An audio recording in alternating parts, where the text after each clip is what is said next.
the same, and this is a big mid-January battle within the Mountain West. Let's start with the visitors and Wyoming, winners of 8 of the last 10 in this series, by the way, of course, led by second-year head coach Sundance Wixon, coming off their best performance of the season by far up in Laramie inside the Arena Auditorium Tuesday. They gave it to UNLV, 98-66, that 32-point win, the biggest margin in a regular season Mountain West game for Wyoming since 2001. We're talking nearly 25 years. 2-2 in the Mountain West are the Pokes. On the other side, Nevada trying to avoid back-to-back home losses. Tuesday, it was a hard-fought game, as Steve Alford said. 73-68, San Diego State left Reno with a big-time road win to stay unblemished in conference play. Nevada led by 1 with about 2 minutes to play. The Aztecs finished the game on an 8-2 run. Finishing is certainly going to be a point today for the Pack. Do want to quickly go back to Wyoming, though. We had a great chat with Coach Wicks via Zoom ahead of this contest. Nick, you asked him what are the keys to this game, and the first thing he said was, I'm just glad you're not playing. But ultimately, free throws and fouling, I think, will be a big key in this contest. All right. Thanks very much, Mike. There is Sundance Wicks, the Wyoming native. He almost played for Wyoming out of high school. It was his dream to play for the Cowboys. Now, all these years later, the head man in his home state, and he does not take that lightly. He does not take it lightly. It was fun to get to talk to him on Zoom there, Alex, and kind of hear his story. And, you know, probably a really special job that he has to be able to sit over there and man the Cowboys at this point for sure. Here's a look at the lineups for the Wyoming Cowboys. That's brought to you by Champion Chevrolet, the #1 Chevy dealer in Northern Nevada for over 35 years.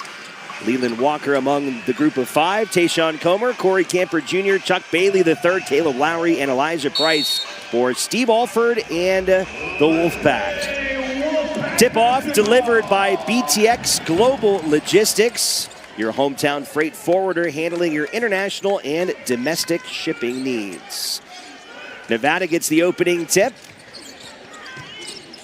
Opportunity for Chuck Bailey.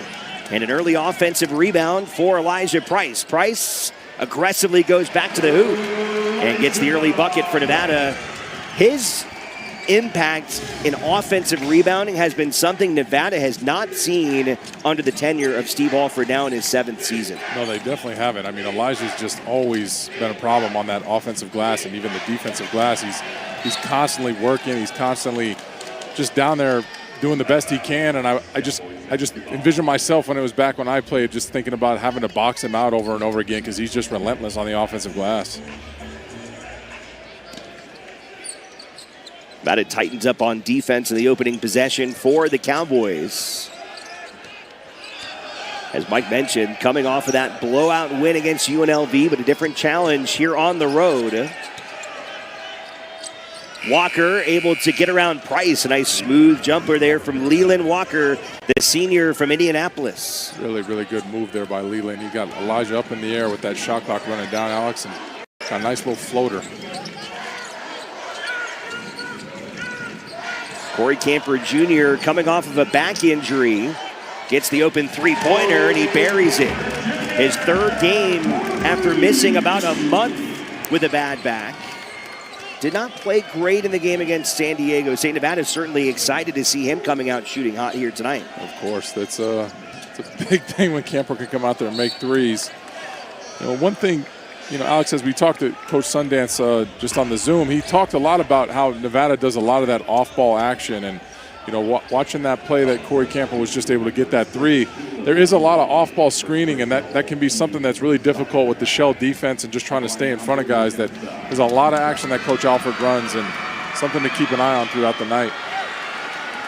Abu Magasa at the free throw line. Steve Alford, Wolfpack head coach, proud alum of the University of Indiana, by the way, in the national championship in football. 35th season coaching college basketball, over 700 wins. When you talk to him about the Hoosiers, though, he does say it's about time that they get a banner hung. We've had ours there for a while. Inside to Price, who gets the finish. 4 early points for Elijah Price as Nevada leads by 4. Good sign for the Pack, that's for sure. As Elijah can get going early. I mean, we talked about how he had 17 in the second half from San Diego State. It looks like he's just continuing where he left off.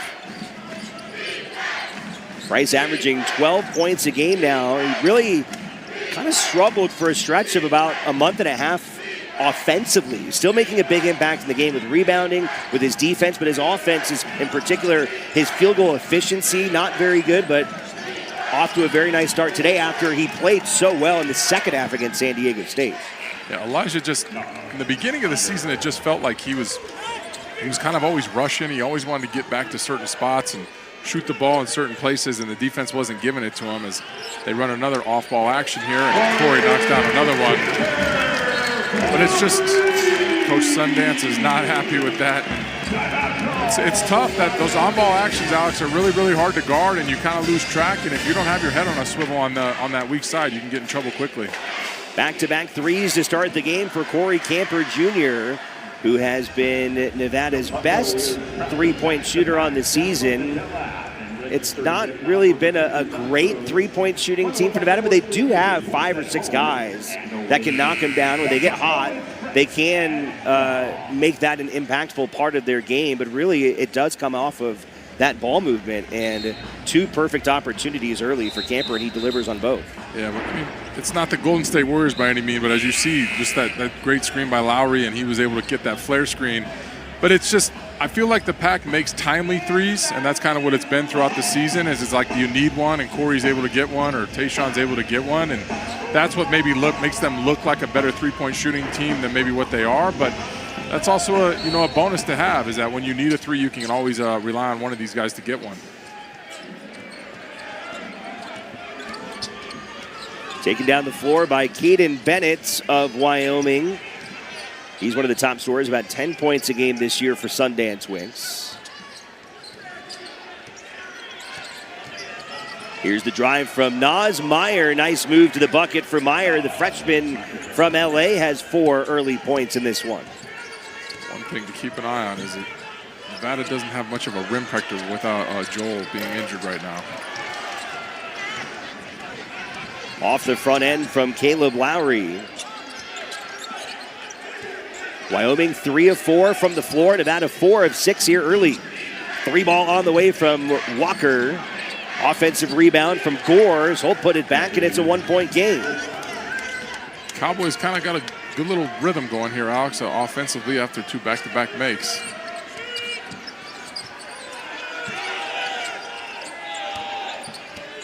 I just think you're going to continue to see with Tayshawn as he gets that pull-up. I think you're just going to continue to see Nevada try to run that off-ball action. They've had success here in the first 4 minutes, and it's definitely something that I think they see some holes in within the Cowboys' defense right now. So keep an eye on those off-ball screens and those flare screens on the weak side there for sure.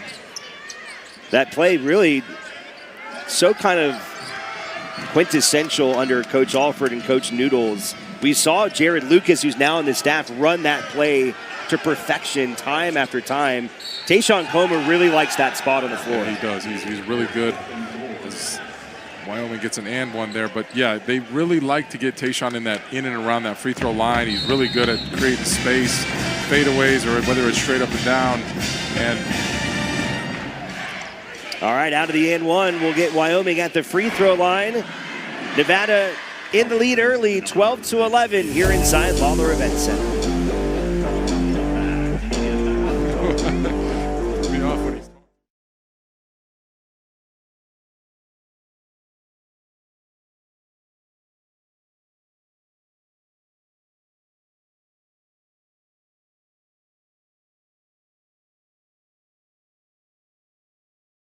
Credit Union One Free Checking has everything you need to bank on the go, make deposits and more with our highly rated mobile app. And get your direct deposit up to 2 days sooner with CU1 Early Pay. Open your account in minutes at creditunion1.org. Gatorade has the #1 proven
Brendel and Janae, the #1 law firm for people who want to be treated like they're #1. Wyoming's been a really good rebounding team, even though they're not huge. They're +8 this year. Nevada's going to have to be competitive there. They got to be competitive, and as Nevada's running out, Elijah and Lowry out there, it's just they're not that big. And I mean, the Cowboys aren't that big either, but it's all kind of coming down to who wants to exert that energy and who wants to make that effort. I mean, that's the biggest thing with rebounding, and I think the Cowboys do an excellent job of that. They're down here getting and ones, picking up some offensive rebounds, and I think that's something the Pack has to keep their eye on. And you saw the key there for Wyoming. Being able to defend Nevada without fouling, that is something even San Diego State had a hard time with on Tuesday. Nevada's averaging 27 free throws a game. It's one of the top numbers in the entire country. That was something Sundance Wick was concerned about, of course, coming in. Something he was really concerned about. He said he was kept scratching his head at nighttime wondering why they couldn't guard without fouling. And maybe coming out in this 3-2 zone and trying to switch up the rhythm, maybe that'll prevent some fouls and force Nevada to do a couple different things offensively. Price draws in the defenders, finds Camper for another 3. This time it's off the mark. Rebound pulled down by the freshman Gores. I think, Alex, one thing to keep an eye on, too, with this Sundance, he does his homework, and Coach Wicks is really, really good at that as he's built this program into, a formidable foe here in Mountain West. But, Nevada struggled early in this season when UC Davis was changing defenses and doing zone and man, and they just came out in that 3-2 zone coming out of the timeout. You wonder if that continues.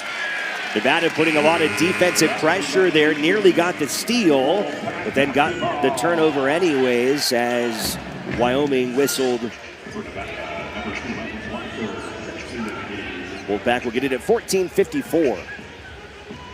Nevada going with the freshman combo that we love to see with Walker and White. Miles Walker, point guard. Peyton White, forward. He has the ball underneath the hoop, kicks it out to Camper, swinging around to Chuck Bailey, driving right baseline. Bailey nearly had it there, swatted out by Price.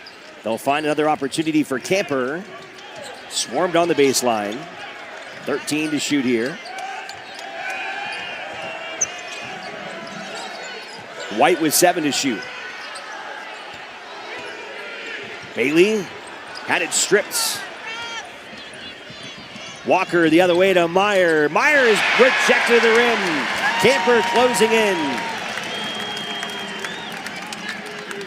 Good transition defense from Nevada and a reach-in foul on the Cowboys. Right now the Cowboys having some success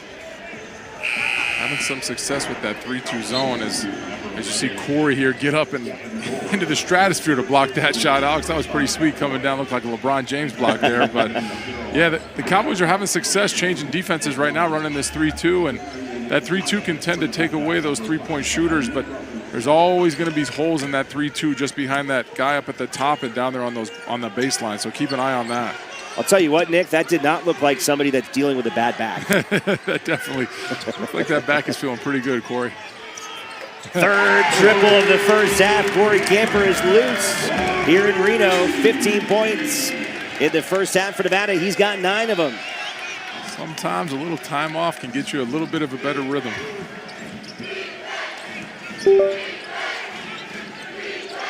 So Camper, who missed about a month of the season, able to fill it up here early. He had no points in the second half against San Diego State after scoring 8 in the first half. He only had 6 points in his first game back from that back injury against Fresno as Uriah Rojas off the bench able to hit the triple, and it's back to a 1-point game. Really good defense there by Miles, and Rojas just made a tough one. I think those are the shots you have to live with if you're Coach Alford.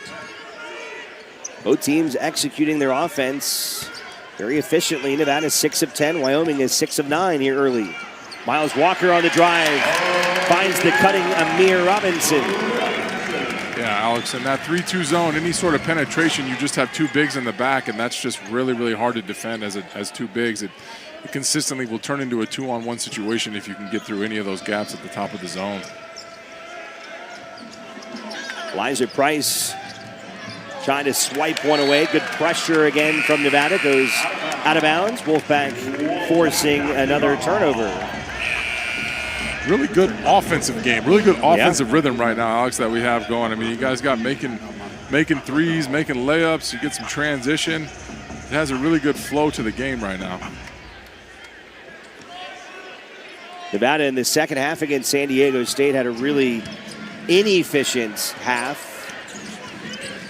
They only hit 7 field goals in the entire second half after really playing well in the first half. As Peyton White left that one short, and there's a whistle on the ensuing rebound. That's Elijah down there working his tail off to get those rebounds. And Alex, I'm sure that Coach Alford and everybody went back to the drawing board after that San Diego State game and really talked about the inefficiency that they were exerting in that second half against San Diego State. And I'm sure it was very much on the top of that board when Coach Alford was giving his speech today to come out with a little bit more energy and a little bit of pep in their step.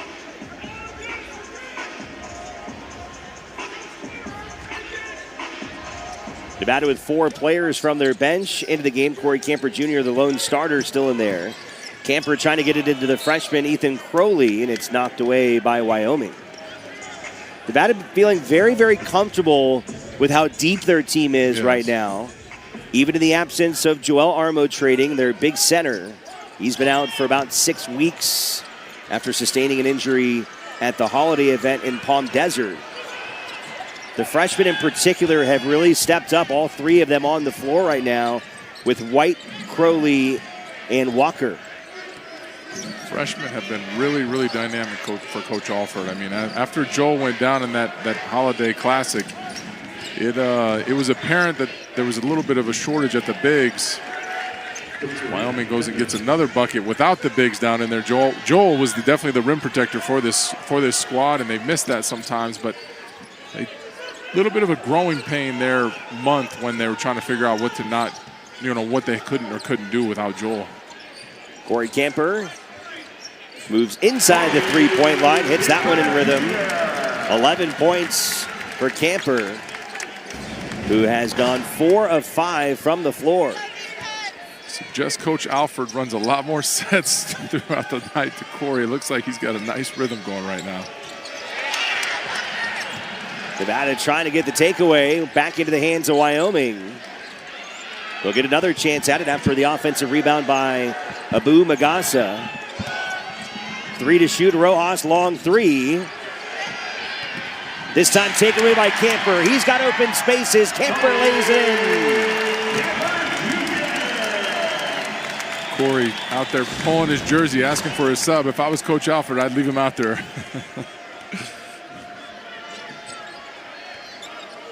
Nevada just playing with a little bit of extra, just a little extra rhythm than what Wyoming has going right now. But 3-point game, Wyoming is not backing down by any means. Amir Robinson thought about the 3, then hands it off to Miles Walker. Wyoming keeping pace with the Wolfpack here in the first half on the road. Miscommunication there. Robinson trying to find the freshman White, and instead throws it to Sundance Wicks. Timeout on the floor here in Reno. Nevada on top by 3 thanks to the play of Corey Camper Jr. He's got 13 here in the first half.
Welcome back to Lawlor Events Center. The Mountain West as a whole is operating with collective heavy hearts this weekend as they honor Terry Weimer, an all-time great official who in mid-October passed away at the age of 66. He had officiated in 21 straight NCAA tournaments, 5 Final Fours, and 3 national championships. He retired in 2023 and was most recently one of the coordinators for all of the Mountain West officials. There was a moment of silence held before the game.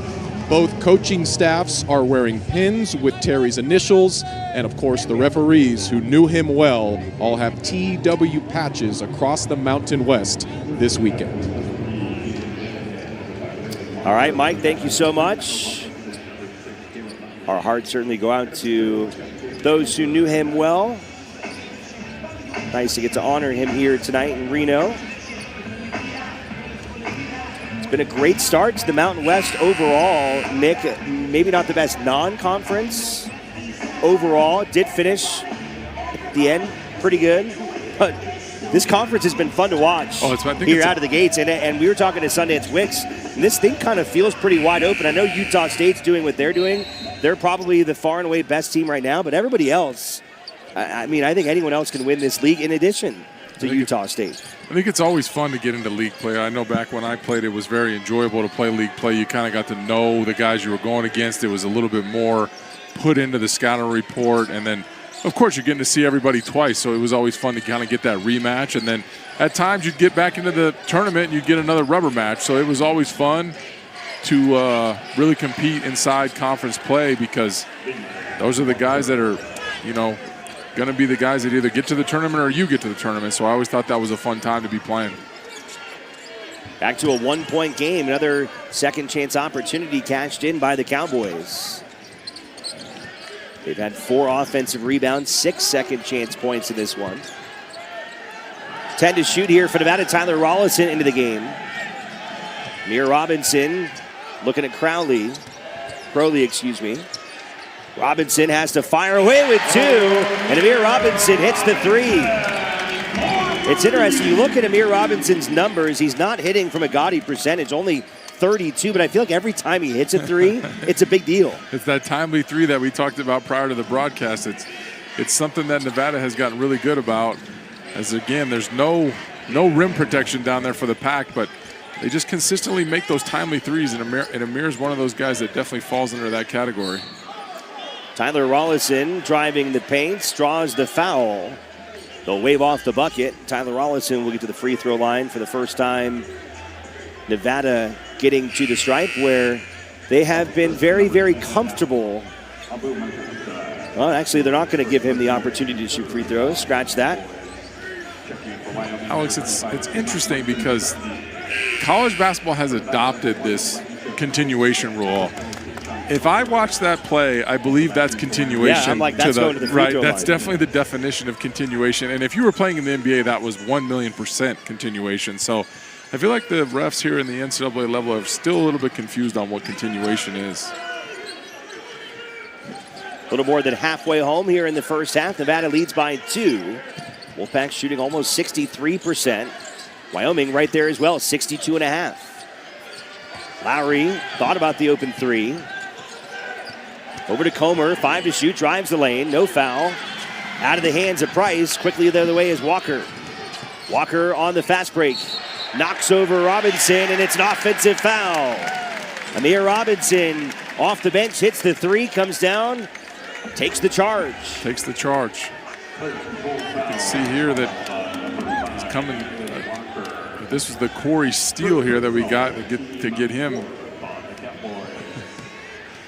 But yeah, I think it's interesting here, Alex. You keep seeing Wyoming kind of change up defense. Now you're seeing like a 2-3 matchup, and I think you're going to see a lot of that 3-2. You can see even Coach Sundance is doing like a couple passes and then going into a man defense. I can almost guarantee you Coach Sundance watched that UC Davis game multiple times to try to figure out how he could, you know, cause some rhythm problems here for the pack. So far, so good for Wicks here on the road, keeping it to a 2-point game. Despite Nevada shooting at such a high percentage. His team has matched them blow for blow here early. Caleb Lowry can't get it to go. Rebounded by the Cowboys. Walker's got 4 points here in the first half. You'll see the pack consistently switching on-ball screens and trying to change out. And sometimes they can get confused as Wyoming knocks a 3 down. And I think Wyoming and Coach Sundance are going to try to exploit that as much as they can by trying to do on-balls and get to matchups that they'd like to see and kind of get guys in rotation as they're doing a lot of switching. Elijah Price pounding it inside, has his shot rejected. He'll retreat out. Good job there by the freshman from Estonia, Seem Martin Sadi, up to the challenge against Elijah Price. And that will take us to immediate timeout. Wyoming grabs the lead after a 3-pointer. Cowboys lead by 1 here in Reno.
Play bigger than what they really are, and like you just attested to, is that they're top 30 in the nation in rebounding, and I don't even know if they've got a guy that's even taller than 6'8". Chuck Bailey, the third out of the timeout. He has his shot rejected. Goes into the hands of Elijah Price, and his putback is good. Nevada back in the lead, 26-25. Just a real gritty game thus far. Just two teams that are going to battle, and very evenly matched teams here. You look at some of the highlights this year for Wyoming. Among them, even though it wasn't a win, they played Texas Tech all the way to the wire. Nationally ranked Red Raiders at number 20. They only lost that game on the road by 4 points. So they've shown that they can go play tights in hostile environments. As you watch the Cowboys play, you can just see they all kind of do their roles, Alex. They all do a great job of doing what they're asked to do, and I think Coach Sundance does a great job of coaching these guys. You can watch him pacing up and down the sidelines, yelling at guys, and making sure everybody's in line. And I think that's what makes the Cowboys as good as they are. 6.5 to go here in the opening half. Nevada led by 5 earlier in the half. Wyoming briefly took the lead. It'll be against the Cowboys. Wolfpack will take the possession here.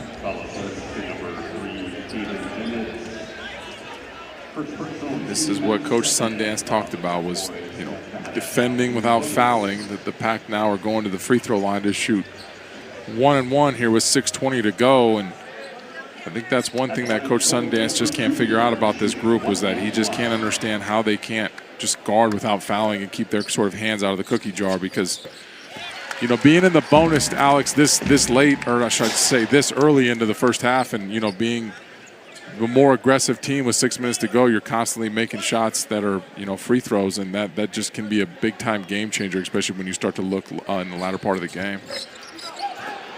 Camper makes the first, misses the second. He had hit 80% this year. He's got 14 points, lead all scorers. Nevada by 2. Leland Walker feeding inside to Gavin Gores, and the freshman will head to the free throw line for the Cowboys. Cowboys continue to run that on-ball action up there with Leland and Gores, and it's really working out well with no Joel down there. It's just really hard to protect that rim, and Elijah and Peyton are doing the best that they can, but Wyoming has something figured out a little bit here in the first half.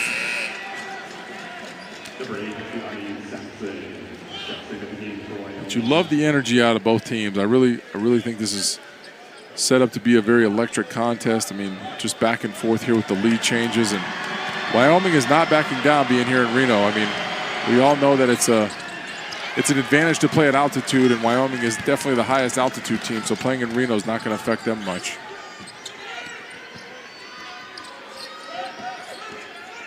Coach Wicks was very quick to point that out about their blowout win over UNLV and 98-66 throttling.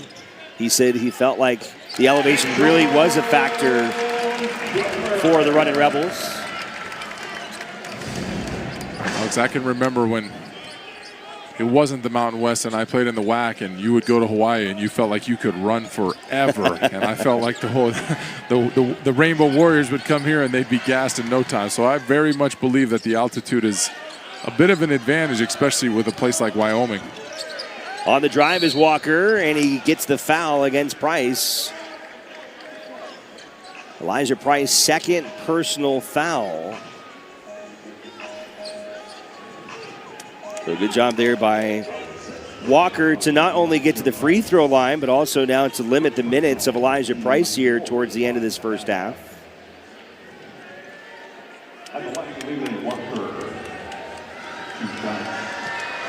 One thing the Pack can't have in them is they can't have Elijah get into too much foul trouble, because then they go really, really small and they lose even that much more of a rim protector and a rebounder.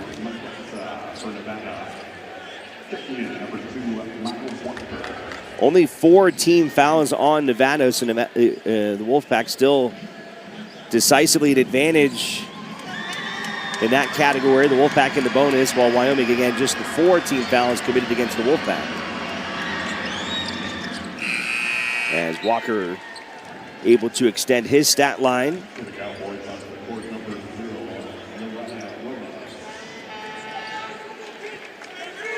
One-point game here in Reno, about 5 to play here in the opening half. Nevada trying to bounce back after a midweek loss against San Diego State. Nevada had opened the Mountain West season with 3 consecutive wins. They had a blowout win at home over Boise State as Walker slams one home on the inside. Nevada also getting some nice road wins at Colorado State as well as Fresno State. Nevada has definitely come out in the Mountain West, and, you know, they've showed that they're ready to go. I mean, that's for sure. So losing at home to San Diego State the way that they did was a bit of an unfortunate loss, but I felt like that was a game that they kind of let slip away, and not something that you got to be too upset about, because you had San Diego State down 12 at one point. 3-point miss from White. Wyoming with Uriah Rojas trying to move the ball inside, and a whistle against the Wolfpack as they were trying to feed the Kiwi, Keani Saxon from Auckland, New Zealand.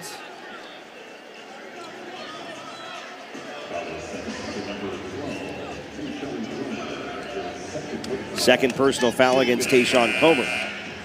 And Comer will head to the bench in favor of Vaughn Weems, who checks in for the first time tonight. Weems held out of the game on Tuesday. He had the flu, so good to see him getting some run here tonight. I think he was kind of a big missing presence in that game on Tuesday.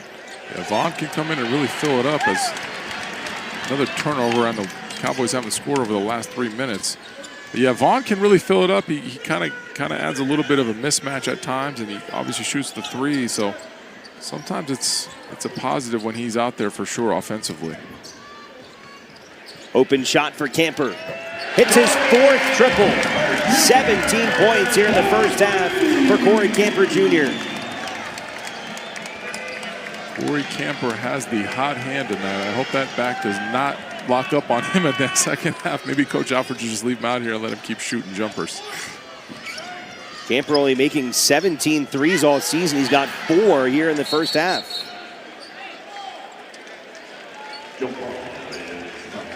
It's a new season high here with the Wolfpack.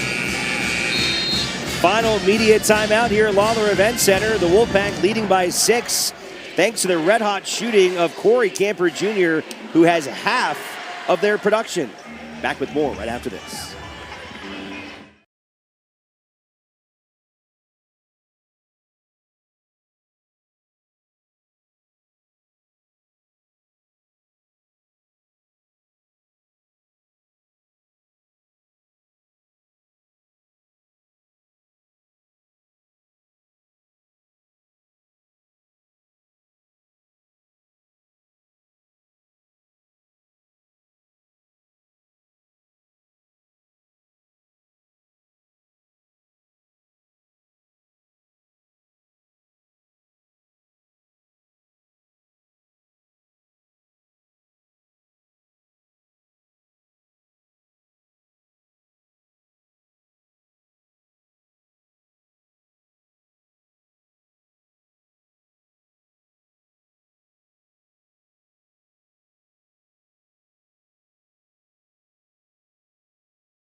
Madness in Las Vegas. And away we go. One stop, one shot, one champion. Who will rise to be the best in the West? Tickets are on sale now.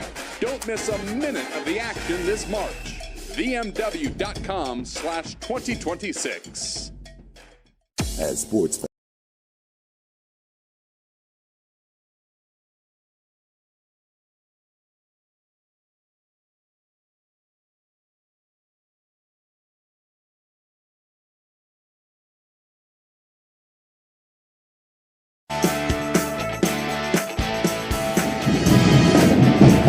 We're back here in the biggest little city talking more about Sundance Wicks. It is his 2nd season leading the Wyoming Cowboys. He was an assistant in Laramie from 2020 to 2023.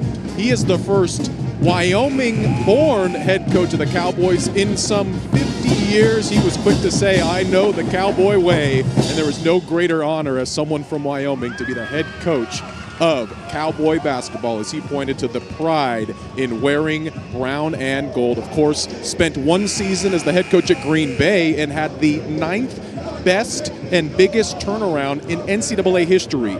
The Phoenix had won 3 games the year before. He led them to 18 wins en route to Horizon League Coach of the Year. Ultimately, after that, gets the opportunity to come back to Laramie to be the head man at Wyoming. Year 1, he had to build a roster in about 2 weeks. He feels like year 2, he's got the kind of guys he needs to dig in and build something strong there in Laramie. All right, thanks, Spike.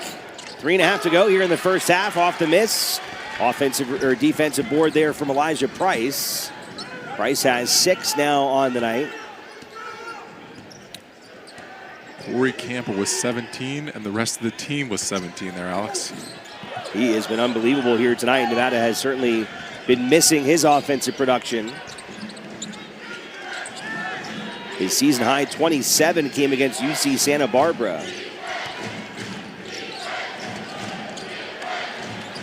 Over the top of Peyton White that time is Demarion Dennis. His second bucket, back to a 4-point game. That's what Wyoming's doing, Alex. They're trying to exploit all those switches, and they're trying to just run some different action to see if they can get someone confused, and that's what happened, and that's why you saw that layup. Miles Walker off of a Peyton White screen, now dumps it back to White. Wolfpack with 9 to shoot. Camper takes another triple. That time off the mark. Didn't have quite the cleanest look that time, but he trying to ride the hot hands.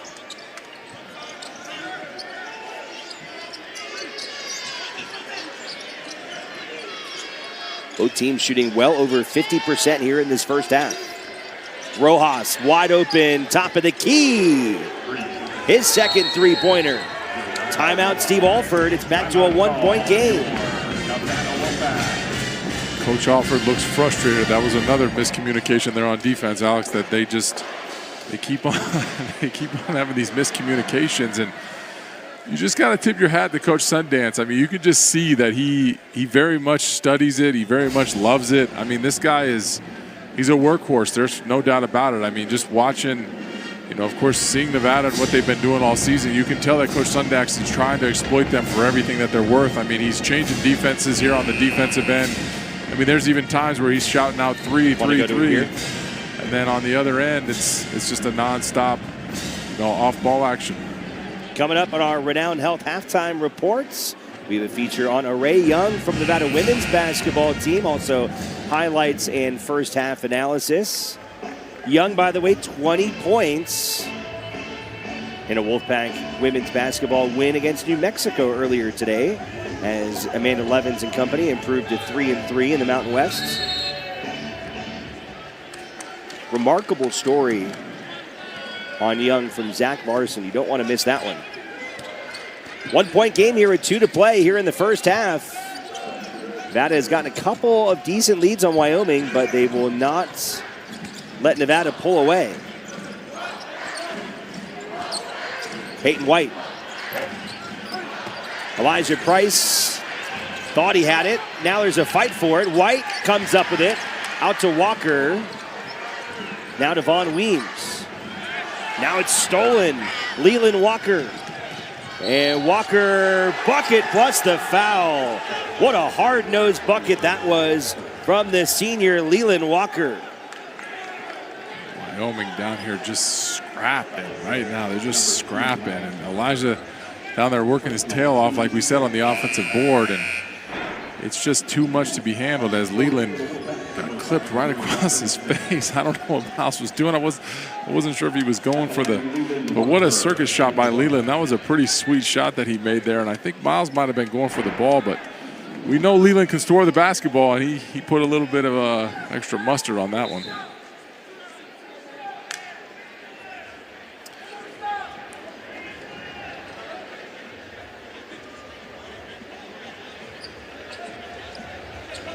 Looks like they're going to bring the two teams together. I don't know if they're going to maybe look at that last play, or there's also Peyton White's being looked at by Nevada's trainer. Maybe maybe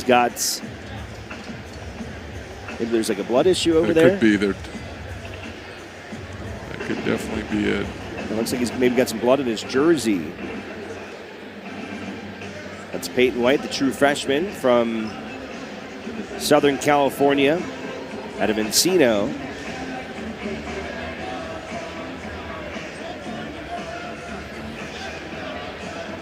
You can see the face of Steve Alford in that huddle. He is irate with his team at the moment.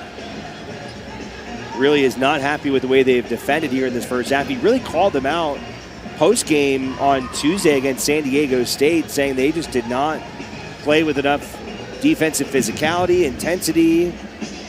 One of their worst defensive efficiency games of the season. And certainly they're not hitting their numbers on the defensive end here in this first half. With that being said, Alex, I mean, I know Coach Alford is very, very big into switching, and he likes to do a lot of that switching, and I know that's kind of like the new age of defense. But at the same time, it can really lead to a little bit of, lackadaisical of like playing defense. And, if guys aren't coming together and really, talking it out, making sure that everybody understands who's switching and where we're switching, and you have to close gaps. A team like Wyoming can really find different holes inside that defense, and so sometimes I do believe that you kind of want to make your guys go out there and guard the guy that's in front of them and fight through screens and make sure guys are tough that night, because sometimes that switching mentality can lead to a little bit of soft play, that's for sure. So I'm sure that Coach Alford has talked to those guys about that, and it can sometimes be tricky when you get a well-coached team like the Cowboys that come in and they're just going to find ways to do it.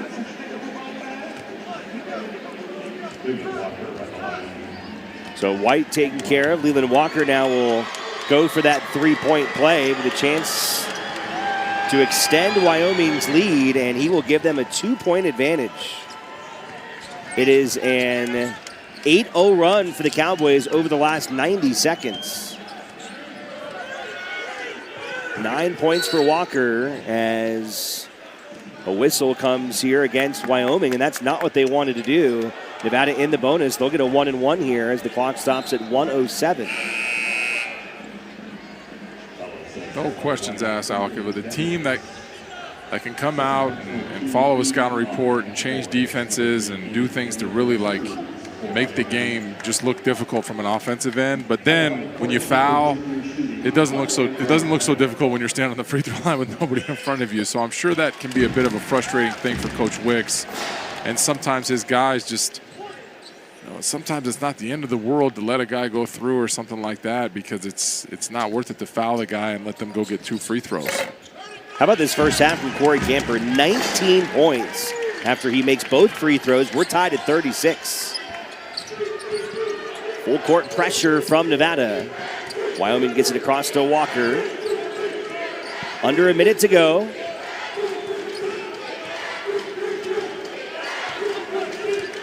Nevada showing some 3-2 zone here. See if they can maybe force a bad one here late going into the half. 4 to shoot. Walker with 3. Walker off back iron.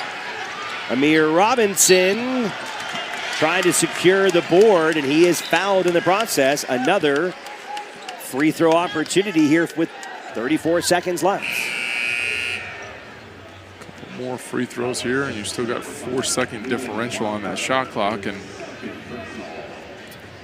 just, the changing of the defenses kind of threw the Cowboys off there, and it was a good call by Coach Alford coming out of that timeout or whatever you want to call it when Peyton White was nursing that finger and getting some tape on it. Here Robinson has had a nice first half, 7 minutes off the bench, 5 points. Hits the first of a 1-and-1.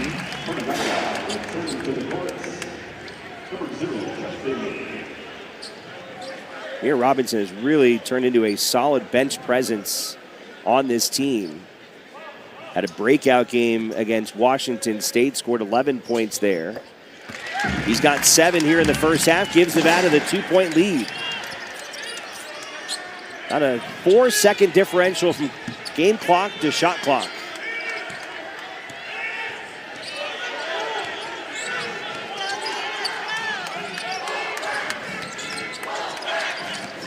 Trying to get it inside, nearly stolen away.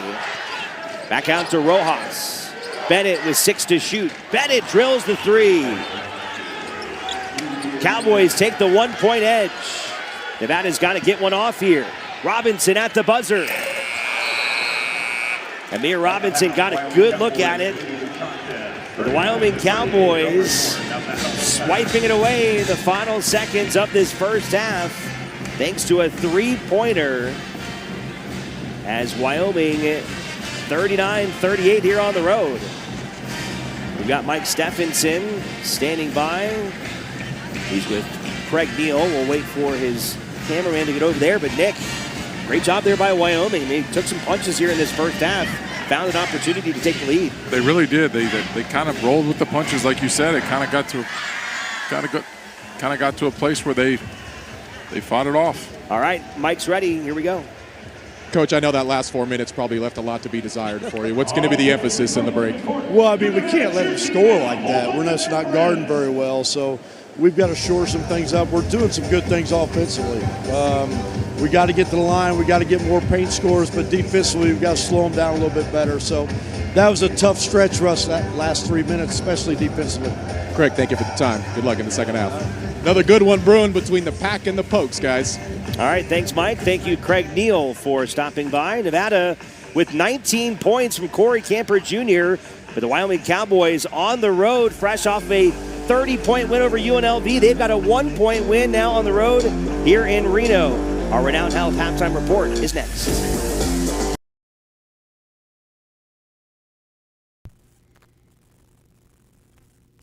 Wyoming carries a 39-38 lead over Nevada. Coming into the halftime, the early line, the betting line was Nevada 5.5, over under 143. Wyoming takes on Nevada. Leland Walker scored 28 in Wyoming's last game over the UNLV Rebels. They won by 32. Nevada 7-2 at home, and also 3-0 in games decided by fewer than 4 points. And this one's gonna seem like it's gonna go down to a nail biter again. As for the first 15 minutes, Nevada had the lead, small lead. Wyoming hung in there, and Wyoming finally took the lead with about 3 minutes to go in the half. Nevada came back, took the lead again. They switched lead changes, and now it's a 1-point game into the halftime. So I want to go through the standings real quick. We're gonna go through halftime, look at the bracketology, look at all the scores around the nation, and I'm just looking at this a lot. Pretty very early in the conference races. Obviously, you have Tulane there at 12-4. I like them to win the American. They haven't had tons of success lately, but they do look very well. They're also a very hot team, same as Temple. So it's going to be a pretty close race down there. Atlantic 10, also a good race. SLU is up there. George Mason, some new faces. Obviously, Dayton and VCU. VCU won the conference last year, made it to the national tournament as the Atlantic 10 champion. The ACC is interesting. Duke took a loss earlier today, so down there 15-1. Clemson's 14-3. Everyone is up there. NC State's up there. Virginia, North Carolina, all the Blue Bloods. And as we look down to the Big 12, this has always been the marquee conference. Everyone's been so competitive. It seems like this conference gets in like 10, 11 teams in the tournament every single year. Arizona's undefeated, Iowa State's undefeated, Houston's 1 loss, BYU 1 loss. You have Texas Tech, Colorado holding their own, Kansas, the Blue Blood. Even if you go down and look at teams down at the bottom, Utah, Baylor, Kansas State, every single team has a winning record, so it'll be interesting to see how this conference finishes. The Big East, you have a bunch of Blue Bloods, UConn defending champs, you have Villanova. Nice to see Villanova up there. They've had a couple of rough years, but it feels like college basketball is always better when Villanova is good. Creighton, Seton Hall, Providence, Butler, just so many storied teams, especially in the tournament. And then let's get to the Big Ten. Nebraska, probably the Cinderella team of the whole entire year. 16-0, still undefeated with a big win over Indiana today. And a lot of teams, over half the conference, was at 1, 2, 3, 4, 5, 6, 7, 8. Eight teams with 4 fewer losses. It's going to be a very, very interesting race, as you have 3 top 10 teams. Michigan State's almost there. They were in the top 10. Iowa would have been in the top 10 if they didn't get upset. So let's see how that race finishes. We move down. Ivy League, always an interesting race. Usually Harvard wins it a lot. And we'll move down to the Mountain West. This is your game today, Nevada and Wyoming. Both teams at 11-4. Nevada had a rough upset in their last go-around. UNLV struggled, but they won by 30 points in their last showing. Or sorry, not UNLV, Wyoming. Very, very, very interesting race. Nevada and Wyoming, both teams need a win to stay in this conference race, because at this point, unless they win out, they probably will not be getting at-large bids. So this is just fighting for tournament bids, tournament implications. But also, the Mountain West Conference does have buys in their tournament, so setting them up well for opportunity for that auto bid. SEC is interesting. Vanderbilt's leading the conference. Also, they're a little bit of a surprise team. You think they're a baseball school, but they also had a successful year out on the gridiron in football. Texas A&M, Missouri, Florida, some teams you wouldn't normally see at the top. Alabama, they had a 2 seed last year. Alabama is still at 11-5, ranked number 13, but you get that conference record up. So many teams that are at 1 and 2. It's going to be a log jam, especially that's just the case with these bigger conferences. The Sun Belt, Southern Miss, Arkansas State is up there. Gonzaga is in the West Coast Conference. They had a little bit of a rough go-around last season, went out early. I think they had their streak of Sweet 16 appearances snapped, but they're back 17-1 and 5-0 in the conference. St. Mary's is up there too. It really seems like those two teams are up there a lot recently. And nothing's going to change. You have the Pac-12, the two lost teams in the Pac-12. They are kind of not holding their own. Both teams have losing records. Maybe they just weren't meant for that power conference play. I really thought so that in football as well. Because you'd think Oregon State and Washington State, with the resources that they have, would do well in having like facing a weaker schedule in the Mountain West or in the Big West, I guess, for basketball. But really been struggling to find their own in this 2025-26 athletic school year. So I've shown this screen a bunch in the commercial breaks. It's this bracket matrix which takes 58 brackets and it's just a matrix that compiles the best teams and like the consensus winners and who everyone thinks will make the tournament. Very, very interesting. Michigan's probably going to drop maybe to a lower 1 or upper 2 with their upset loss today. Nebraska's probably going to jump some teams. They beat Indiana. That was a big win. A bunch of people were doubting them. And then you can scroll down. You can see some of the auto bid projections. The last team in Oklahoma, you have Baylor, Ohio State, Miami. Speaking of Miami, they're about to play in the conference or the national championship in football. Oklahoma State, your first team out. And then you can see some other automatic qualifiers that got votes but weren't in the consensus. Something to go through. We have about 7.5 minutes before we return to the game. And I'm just going to go through, I put these into this bracket.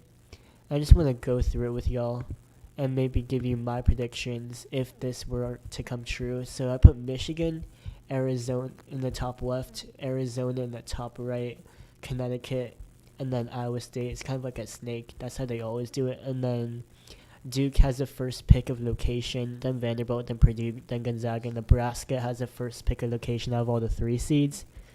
So that's just how I did it here. So I think out of the first 4, I think Miami would take out Ohio State, Vermont, Baylor, and Grambling. And so Michigan versus Vermont, I would say Michigan would probably take care of Vermont. Kentucky, St. John's, very, very 2 storied teams, especially in the NCAA tournament. Give me Kentucky.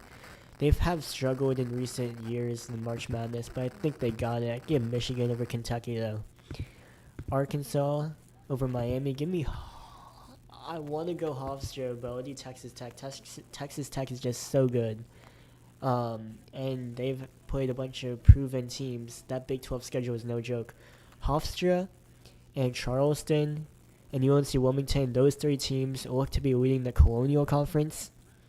And it usually really is those 3 teams in the Colonial. No big surprises in that conference, but I think Texas Tech can pull away past Hofstra. I pick Miami past Ohio State, but give me Iowa. I would take Houston, and then Houston go back past Iowa. Iowa had an ugly loss yesterday. A big upset loss, I think, to Washington. Indiana, despite their loss to Nebraska, I think they can move past Clemson, and then Purdue over Lipscomb. I will take Indiana over Purdue, though. In-state rivalry, and Purdue's just known for getting upsetted in the national tournament. We have about 4.5 minutes left for tip-off, so I'll do Michigan over Texas Tech, and then Houston over Indiana. Give me Michigan. Iowa State over UT Martin. You have UCF, Kansas, and Illinois. Kansas, Illinois, big one, but I will pick Kansas. I just trust them in the NCAA tournament more. Give me. I'll go Iowa State. I was going to go Kansas just because of their tournament experience, but Iowa State's just way too powerful. Nebraska gets their first NCAA tournament win in school history. I'm surprised they're still going for that, but I think that road will end to Tennessee. They just do not have a lot of experience in the tournament and not a lot of successful runs in the tournament as well, even though they did win the inaugural Nebraska did win the inaugural college basketball crown tournament, kind of replacing the NIT. Give me St. Louis, and then this is my 10/2 upset. I think St. Louis will take out Duke. I don't know, but just the teams in the Atlantic 10 are pretty much known for upsetting big teams. You have VCU. VCU's also a storied team, and I don't know. That's just my bold prediction, but I think Tennessee will take out St. Louis. Iowa State will get past Tennessee. Then you have UConn, Seton Hall, a Big East matchup, I should say. Let me get Connecticut. Villanova. Really feels like college basketball is just better when the Big East is good. North Carolina, matchup of the 2017 National Championship. Mikal Bridges for the win, right? So I would take Villanova. But give me Connecticut past Villanova. Virginia Tech, the Commonwealth Clash. Give me Virginia Tech in the upset. Michigan State over Troy and over Virginia Tech. NC State over Florida. They always make some deep runs in the tournament, so give me them over Vanderbilt. But then Michigan State over NC State. And give me the 3/2 or the 3/1 upset. I'll take Michigan State to the Final Four. Finally, we have Arizona, USC. I'll take Arizona. And then McNeese over Louisville, Alabama. And I'll take Alabama past Arizona as well. Alabama, I don't know, I just have faith in them. SMU would take out Baylor. I said Baylor would win. I would take SMU over Baylor. But Alabama's just been so good in the tournament. I was thinking BYU will go past SMU. St. Mary's and Gonzaga will be a fun matchup between conference rivals. I'll take Gonzaga. Make their, 16th out of 17? 16th Sweet 16 out of 17 appearances. They just have an insane streak. Too bad it was snapped not too long ago. So I'll take Gonzaga over BYU, but Alabama over Gonzaga. In the Final Four, Michigan, Iowa State, Alabama, Michigan State. Or Michigan, Iowa State, Alabama, Michigan State. Give me Michigan, and give me Michigan State. And this will be a classic in-state rivalry for the national championship. But I think Michigan is just far too talented, far too deep. I know they got upset today, but I have faith that as of now, they're my pick to win the national championship. So what are your thoughts? Leave them down in the chat. There's about 50 seconds before tip-off, so we're going to go back to the game and have a good one. Biggest fan. Old Trapper, what's your beef? Will you sign my bag and my tattoo? It's Bedlam tonight here in Boise.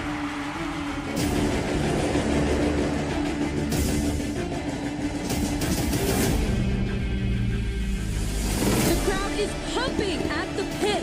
This place is electric.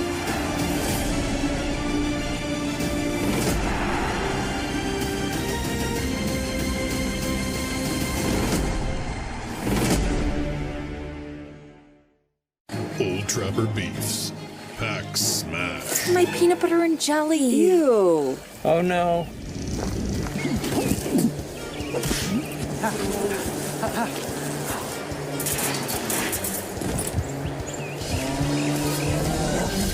Yeah, I guess my ham and cheese didn't make it. Old Trapper, what's your beef? Now that's a great view. Yep. Mountain West fans, tournament time is coming. Get ready for MW Madness.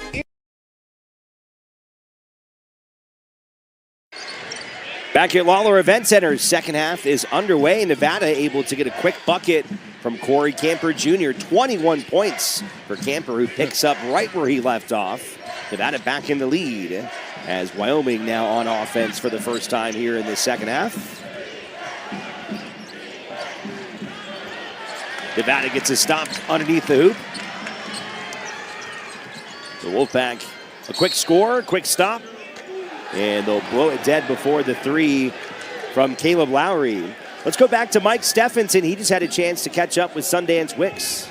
Sure did, guys, and we talked about it early on. Nick pointed it out, how he pointed out to us, Nevada's off-ball screen action is a big part of what they do, and he said, we are dying on these screens. We got to close out. We are giving up way too many open threes. He looked at me and goes, Corey Camper Jr. has 19 points. Offensively, he liked what the guys are doing in terms of taking care of the ball, but he says they need to touch the paint more. Instead, entering the half, Wyoming did have the points in the paint advantage, 22-14. Nonetheless, buckle up for what should be a good finish to this one, guys. After the foul from Wyoming, Nevada continues their hot shooting from the outside. Tayshawn Comer hits his first triple, and Nevada's out to a 4-point lead. More of that off-ball action, Alex, and I felt like Coach Alford kind of came out right there in that first half and said, you know, Corey, you got the hot hand, and we're going to continue to keep you that hot hand. And they got him a layup to make sure he could see another ball go through the basket, and hopefully that continues for him going forward in the second half. Nevada 5 of 10 from the outside for the game. Triple buried by Naz Meyer, the freshman, joins the conversation here in the second half. Again, another answer by the Cowboys. I mean, anytime that it just gets a little bit hairy-carry, all of a sudden they just knock down another three. They got answers for everything tonight.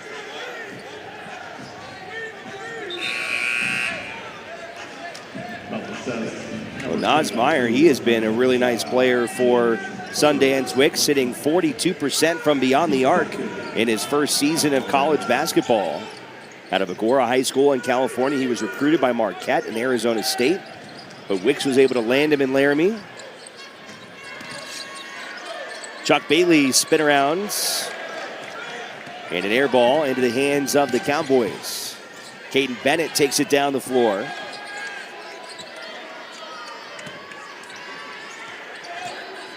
Get it to Leland Walker.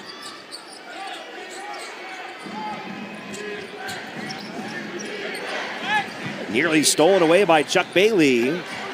Off the mark and rebounded by Elijah Price.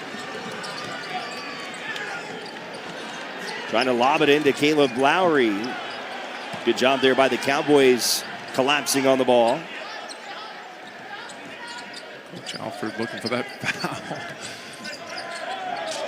Camper gets a little separation, left all alone. He's got 23 points. He's 4 points shy of his season high of 27 that he did in the game against UC Santa Barbara this year. Not sure how Wyoming lost track of him. Transfer from UTEP, spent his last 2 seasons in El Paso. Tayshawn Comer besides himself after being whistled for a foul, stopping it at 17:06. As you can see, the Pack played tough defense, got out in transition here with Elijah in that big rebound, and there it is. I just don't understand how, I'm sure Coach Sundance is not too thrilled about how they just left Corey Camper wide open there from the free throw line. Just watch him get another one, and Corey's sitting on 23 right now. By the way, for Camper, his 27 score, that's not only his season high, it's his career high. The most he ever scored in a game in UTEP was 21.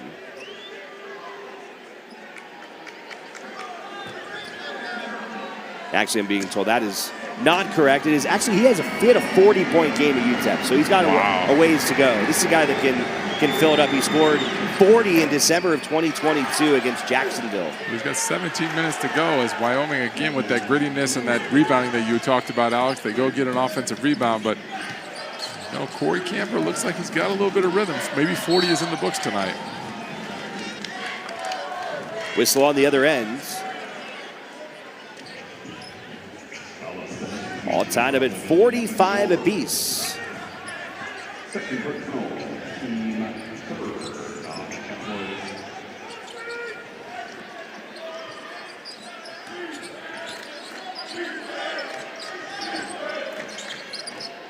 Back and forth game here tonight in Reno as Nevada feeds the big man, Elijah Price, who, as we talked about in the first half, he is becoming more and more of an offensive focal point for this team. That was not the case about 6 weeks ago. No, it was not the case. Like we said, he looked a little bit lost offensively. There was definitely a couple times where Elijah just didn't have a very good rhythm. He was getting the ball in the wrong spots. He was doing a lot of pump faking, and it just didn't look like he was comfortable. Whereas now I feel like maybe Coach Alford and him maybe have kind of gotten to a place where maybe they have had a conversation where it's like, hey, Coach, I like to get it here. Or I like to get it there. I mean, each and every guy that, likes to score baskets, they do definitely like the ball at certain areas on the floor.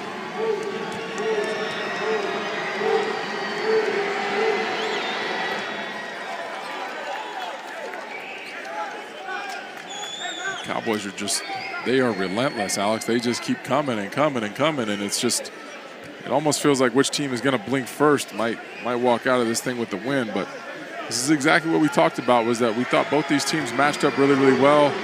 Cowboys coming off that big win at UNLV, probably came in here really, really high, and Nevada almost felt like a must-win tonight, so they came in with that same mentality. So I think both teams were kind of licking their chops to get a win tonight, and tied up here with 16 to go.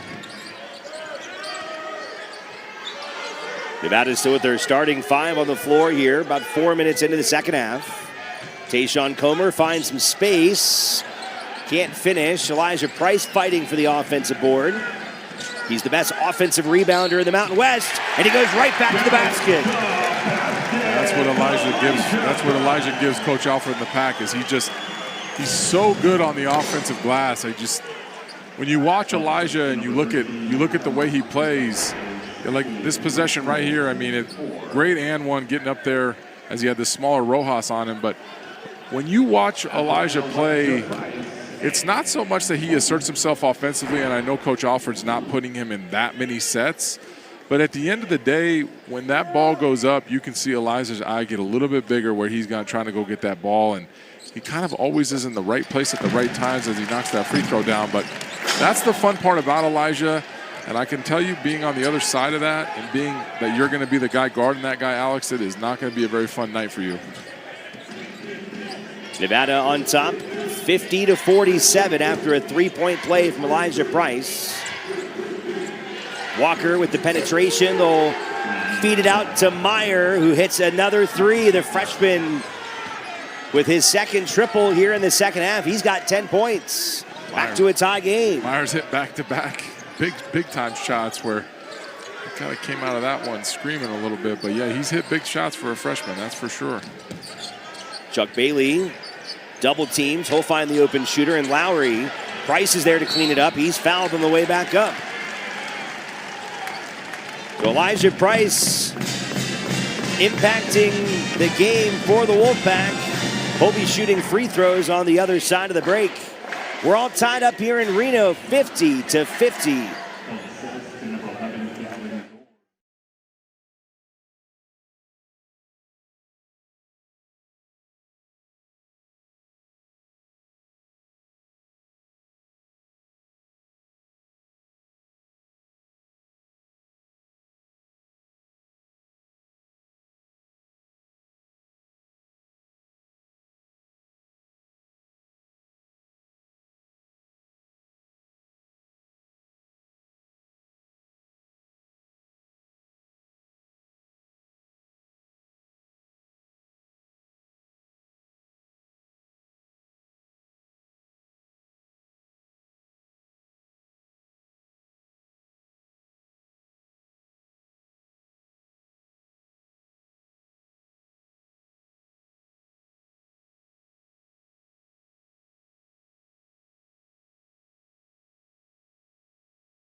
got a good one on our hands. And the one thing I've learned about doing some of this broadcasting stuff, it's always fun to call these competitive games. Yeah. You know, it gets a little bit tricky when you start getting, even if it's the Wolfpack that goes one way or the other, it's always fun to call these competitive games, be with two teams that are playing tough to win. And it's a pleasure doing it here with you, Alex, on a TV debut. And it's always nice being back in Reno for me and getting to watch what the Packer are doing. And thus far this season, it's been a really good ride so far. Elijah Price at the line, and he will convert the first. What's it like to look up at the rafters? We just showed it. You're one of only 2 players to have your jersey retired. I'm sure that's not something that's lost on you. Oh, not at all. I mean, I tell people all the time, I mean, coming to Reno was the best decision of my life. I mean, it's set me up in my life to where I'm sitting right now. And it's not even so much being able to broadcast these games, but just where I'm at in life. And, you know, having 22 hang in the rafters and be up there for the, you know, the long haul and going into that new arena, I think it's really, really special. So definitely something I don't take for granted. Wyoming back in front after the tip from the Kiwi, Saxon, the graduate senior from Auckland. He's bounced around to 4 different college programs before landing here at Wyoming. Elijah Price going after Saxon. One-on-one, gets around him, and Price able to finish. Elijah's been really exploiting some mismatches. I really like to tell everybody I'd like him to go to the other shoulder than that shoulder. It's just really hard if he has a taller defender. He's probably going to end up with that shot blocked, but that seems to be the place where he likes it. 2 double-doubles this week for Elijah Price. He had 17 and 10 on Tuesday against San Diego State. He's got 14 and 10 here tonight. Meyer continues to shine here for the Cowboys and Coach Wicks. Meyer's got 12 points. He's the leading scorer now for the Cowboys. He's been the 2nd leading scorer all year, averaging about 13 a game as a true freshman, making a strong case to be freshman of the year in the Mountain West. As Price, once again, a force to be reckoned with, draws the foul. Elijah's just relentless down there, but yeah, as you said, freshman of the year is definitely on the table for Meyer. I mean, he's had a heck of a year thus far and making big shots tonight. But Elijah's he keeps taking advantage of these mismatches with either Saxon or Goris that's in front of him, and I think Elijah likes what he's looking at tonight, and I think you're going to continue to see the Pack go at him for sure. A 1-point lead for the Wyoming Cowboys here on the road. Now it's Price on the feed, and the freshman Peyton White gets the bucket plus the foul. That's the fun part for Elijah, is that once he starts getting buckets, and, you know, being a player that used to play in the post, and, you know, you can see here with Elijah, he's got the ball in the post, and he tosses it right to Elijah because he's got all eyes, Alex, on him because he's been scoring baskets over and over and over. So now all of a sudden there becomes a little bit of an attention, and Peyton White does a really good job of moving out the ball, and Elijah found a run underneath that basket for the and one. And back to a 2-point game. This game is just a battle of blows over and over again. Nevada's largest lead in the first half was 6 points. They were on top 34-28. For the Cowboys, they have only led by as many as 2.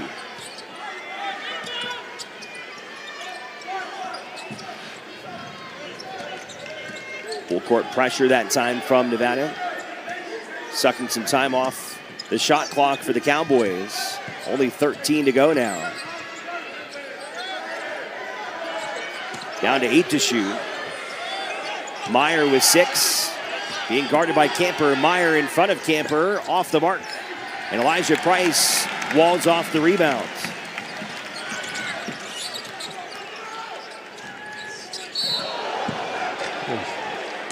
Price coming downhill. A hard collision that time. Price is just, Price is, at this point I feel like as you watch Elijah just get straight downhill, and it was definitely a foul, definitely a block as Elijah beat him to the spot. But, I feel like at this point Elijah would be out of the game. Coach Alford probably would have subbed him out at this point, but Elijah's playing with a really good pace, really good rhythm right now, and he's really forcing the Cowboys to try to do different things, I think, defensively going forward. But there is not anybody that can match up with either Elijah or Corey tonight. That is for sure. Price, such a dominant force in the second half against San Diego State. He scored all 17 points in the second half, and he did it just like this, getting to the free throw line, and he made 11 of 12 in that game. Yeah, I know that was one thing that Elijah really not struggled with, but he wasn't a very efficient free throw shooter at Fresno State. And I can remember watching the beginning of the season. It wasn't exactly that he was not, it was an efficiency thing, but he just wasn't making free throws. I mean, Elijah has great form. You can see he's got a good rhythm at the free throw line. It just wasn't going in. And I know from being a good free throw shooter, a lot of it's mental. And when you start seeing him more and more go in, you start to feel better and better about shooting them. And, he's really upped his free throw percentage this year. And as he goes and gets a blow, he's going to only probably sit over there for a little bit. But, yeah, Elijah's really taken his game to the next level, like you said, over the last couple of weeks, Alex. And you look at him, I mean, you have to remind yourself sometimes, too, he's just a redshirt sophomore. Yeah. I mean, he's still just a kid. He still is just a kid. And, I mean, he was at Fresno with all that stuff going on at Fresno last year, and I'm sure there wasn't a whole lot of coaching and going on. I'm sure there was a lot of, putting out fires while he was in Fresno. And it's kind of nice now that Coach Alford's able to get his hands on him because, Elijah's an exceptional talent. There's no doubt about it. From you look at his size, you look at his athleticism, you look at everything he brings to the table. I mean, he almost screams NBA player at this point if he can just kind of hone in on some skills and figure out what he wants to be. And I think you're right. You start thinking and projecting that this could be a guy that could play in the league just based even on how much he's progressed this season as a player. 100%. I mean, you watched him last year as Meyer knocks another big shot down. This kid has got ice in his veins. But, yeah, Elijah was really, really good at Fresno. I mean, he was definitely the guy at the top of the scouting report. But anytime you can get into a better program with a better coaching staff, I mean, it's just going to only, take your stock higher. Every time Nevada gets some space, Wyoming finds the answer. Ethan Crowley, the freshman, on the drive. Good box out there as it goes off of the Wyoming defender. The Wolfpack will get another opportunity here with 12:15 to go. Just don't believe you'll see Elijah sit over there for too much longer. It's just hard right now offensively to get away from him, but it's expected for him to get a blow middle of this second half so he can be ready to go for that last haul. 15 to shoot for the Wolfpack. Corey Camper Jr. Nice move there. Corey trying to get himself back into the mix as the Pack come back out in this press, but again, you'd like to see the Pack just exert a little bit more defensive energy to just try to push this thing out, maybe instead of 3 or 4, try to get this thing out to maybe 6, 7, or 8. Too long that time for Meyer, but the offensive rebound from Demarion Dennis will put the Cowboys at the free throw line after immediate timeout. Back and forth swings here at Lawlor Events Center. It's Nevada with a 3-point lead, trying to pick up a Saturday night win in front of their home fans.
Back here inside Lawlor Events Center, a 3-point lead for the Wolfpack. Let's go back to the third member of our broadcast team, and Mike Stephenson. Yeah, guys, coming off that tough loss Tuesday for Nevada to San Diego State, Steve Alford basically said it all came down to defense, and he felt like it was the worst the Pack has guarded the ball all this season, with Wyoming shooting 58% at this point. Might end up coming down to the battle of the benches. The Aztecs left Reno after outscoring Nevada 37-9 off of the bench, and right now Wyoming has a heavy advantage, 23-12. And after a couple of huge games on the road last week, talking about Nevada's bench from Tyler Wallace, and he combined to score 37 points in those wins last week. He didn't score Tuesday. He has played 1 minute today. So who is going to be that provider off the bench for Nevada might end up being the deciding factor here. All right, thanks, Mike. To Marion Dennis at the free throw line, where he's an 85% shooter, and he will make the first. Mentioned earlier the discrepancy at points in the paint. That was something Nevada was really dominated in against San Diego State. There was a pretty decisive advantage in this one as well from Wyoming, but that has shifted to a Nevada 28-26 edge in the paint. A big reason of that has been that focus on Elijah Price. 100%, Alex. I mean, Elijah's come in and really kind of even that scale as he's been getting, not only to the free throw line, but he's been getting all those buckets in the paint. And that is where Elijah is going to get, that's where he's going to eat, and that's where he's going to do his thing, is right there in the paint. Elijah's not that jump shooter, so you're going to need the Cowboys to try to figure out a way to solve that Elijah Price puzzle tonight.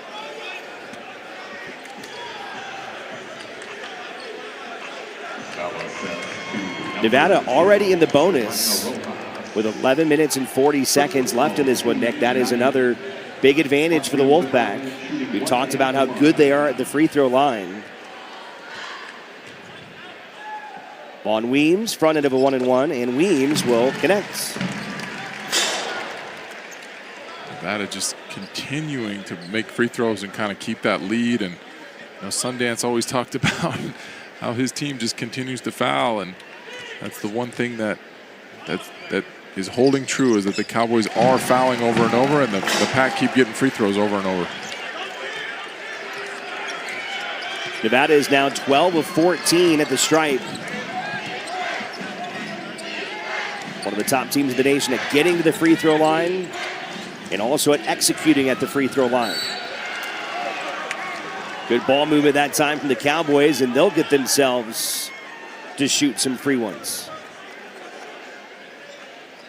Back and forth game. Good pass there by Meyer. And Forrest is going to go to the free throw line, but Meyer has played really, really well. You talked about this kid, working his way into like freshman of the year. I mean, this kid has made some big shots tonight. He's making big plays, and it's clear as day that Sundance has a pretty good amount of confidence in what this kid's doing, as he keeps that ball in his hands, and he's okay with Meyer shooting this ball and making plays.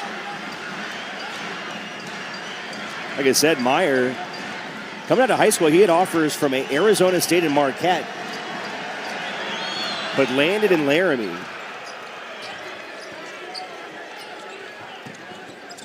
And of course, in the era that it is, Nick, of NIL, you have to think about those things of recruiting players out of high school, getting players out of the portal, and how schools like Nevada, like Wyoming, will be able to attract the freshman talent, like that freshman right there, Peyton White, another Southern California native who has been incredible as a freshman for Steve Alford. Well, my thing is, of course, there's a million places to go in the country, right? And, Wyoming is not exactly the paradise destination to probably be going to school, but I'm sure Sundance, as they answer right back, I'm sure Sundance does a great job of recruiting these kids and kind of explaining him the culture he wants, right? Because you're not going to sell the kids on the sunshine in Wyoming and everything like that. And so I believe Sundance probably plays a big part on how he's able to build this roster for sure. Back and forth battle continues here in Reno. We've got a timeout on the floor. It is a full timeout with Nevada leading 65-63. We will take a break with 10:34 to go. More to come from Reno right after this.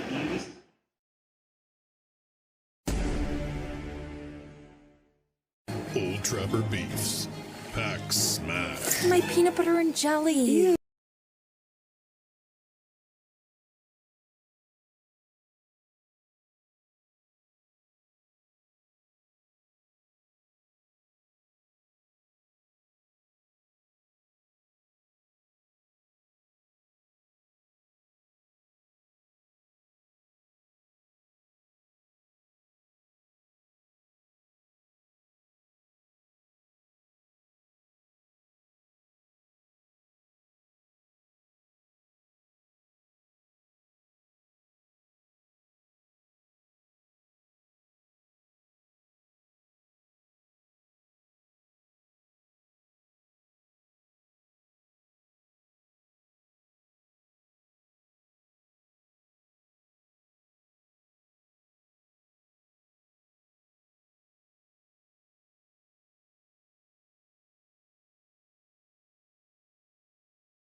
Chiropractic. Visit 5 Northern Nevada locations. Your first visit is just $29.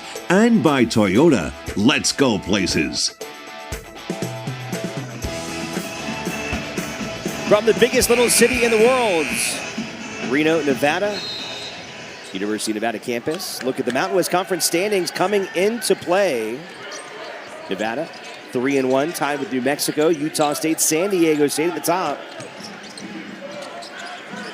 It's going to be a very competitive league here, Nick, over the next couple of months. It's definitely going to be a competitive league. You see several of those teams have double-digit wins at this point, and it's going to be competitive. I wonder how many bids they actually get in this league. It might only be a one big league this year as Vaughn knocks that 3 down, but maybe they somehow get a 2-bid league, and you get someone that kind of breaks away and then someone else wins that Mountain West tournament, because these teams that have been put out with the Wyomings and the Utah States, Nevadas, San Diego States, it's a lot of competitive teams out here, that's for sure. Mountain West is definitely trending up as the season has gone on. They now have the 4th best strength of schedule of all of the Division I conferences.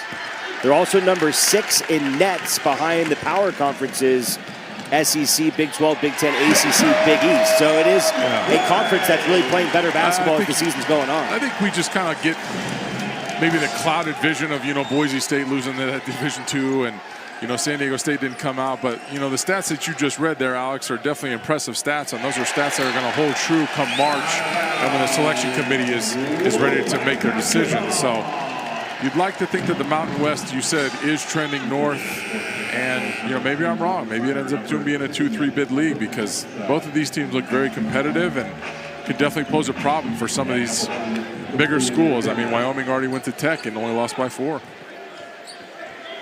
Nevada, their largest lead now of 7. We'll see if they can finally pull away from this Cowboys team that has hung with them all night long. Nevada led by 6 in the first half, but that gap was closed very quickly. Elijah Price this time going right after Abu Magasa, got around him, but couldn't finish it. A rare miss here in the second half from Price, who was 6 of 7 before that.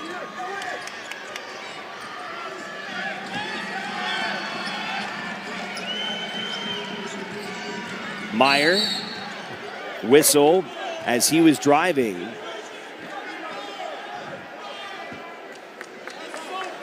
Meyer just stays aggressive, Alex. I mean, he's going at Elijah. He doesn't care who's standing in front of him. This kid he's definitely looking to score, and you can see here that he hit that pump fake and wasn't too concerned with Elijah being there in front of him, and this kid might make some big shots down here at the stretch. Nevada gets their hands in there. Tips out to Walker, though. He's got 14 to shoot. Robinson comes out to put some pressure at the 3-point line. Now White switches on him. And Walker gets the bucket plus the foul. Hard-nosed bucket from Leland Walker. And once again, Wyoming hanging around. Leland Walker with another tough shot that looked eerily similar to the and one that he had earlier when Miles Walker kind of ran into him as well. But Leland clearly, with that short stature and kind of that stocky stature that he's had, he kind of takes the contact really, really well, and he's got really good touch with that glass, Alex. He kind of really understands those angles and where he wants to put it on the glass as he knocks the free throw down. And keep an eye on Leland and Meyer down the stretches. Those are going to be probably the 2 guys that are going to go after some of these big shots to get back in this game. 13 for Walker, 15 for Meyer. 3-pointer. Buckets for Amir Robinson, his second 3-pointer of the game. Like you said, Alex, Amir might not be from a percentage perspective, but that is a timely 3 when you're up 4 and you need a bucket. And Nevada's made 5 of their last 6 now.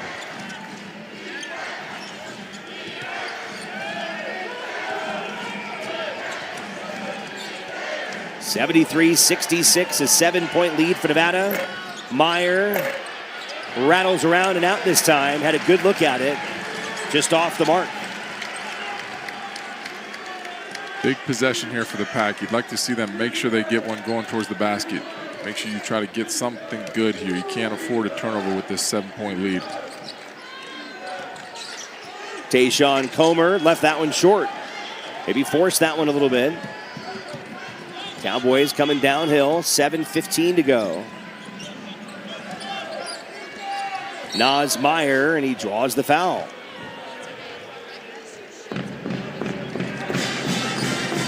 Media timeout here at Lawlor Events Center. Nevada has their largest lead of 7, but the Cowboys will be at the free throw line when we come back. More from Lawlor Events Center after this.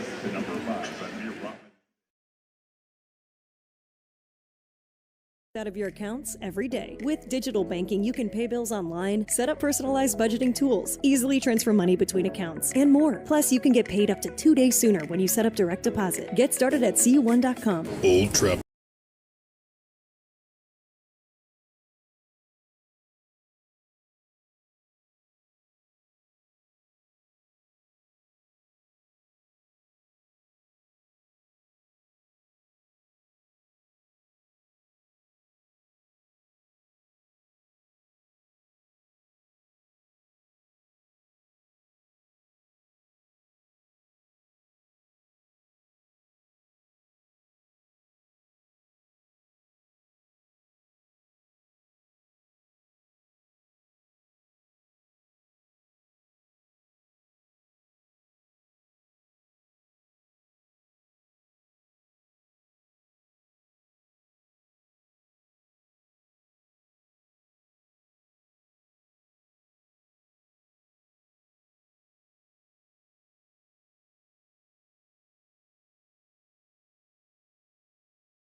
Offensive display here tonight in Reno, and a big reason for the high-scoring output. Both of these teams taking care of the ball, including the Wolfpack, who have only turned it over 5 times here tonight, including none in the second half. That has been right on storyline for them this season. One of the reasons why Nevada has had a turnaround year with this new group is they have really valued taking care of the basketball. They're tied for 3rd in the entire country, averaging a little bit less than 9 per game, and again, only 5 so far tonight. Which is impressive, Alex, because usually that takes like a veteran squad, probably a team that's been together for like a really long time, to be able to kind of accomplish tied for 3rd in the NCAA at 8.9 turnovers. But I think it's also why you're seeing some high point total tonight at 73-66 with 7 to go. It's because no one's really turning the ball over, and guys are getting good looks over and over, and both of these teams are shooting the ball at an exceptional rate. Wyoming at 57% and Nevada at 58%. I mean, no turnovers plus this high shooting clip. I mean, you're destined to get to 90 at some point tonight. Wyoming has only turned the ball over 5 times as well. The freshman Meyer making both of his free throws. He's got 17 to lead the Cowboys. His season high this year, 26 against South Dakota. So still a ways to go for the true freshman from LA. Played at a prep school last year in New Hampshire. Corey Camper fends off the defense, finds Comer. 10 to shoot off the Price screen. Comer finishes. Tough shot there by Tayshaun. Really tough shot. I think he wanted a foul, but these screens are paying off big time for the Pack tonight. They're setting really good screens and getting really good looks, and combine that with no turnovers, it's 75 points with 6.5 to go. Elijah Price, the vicious swat. Here comes Nevada the other way. Into Lowry. Gets the bucket. A little bit of momentum brewing here, Alex. A little bit of momentum. You can hear the Pack fans getting into it. It's getting a little bit louder in here. Nevada has made 7 of their last 9 from the fields. And their largest lead is now 9.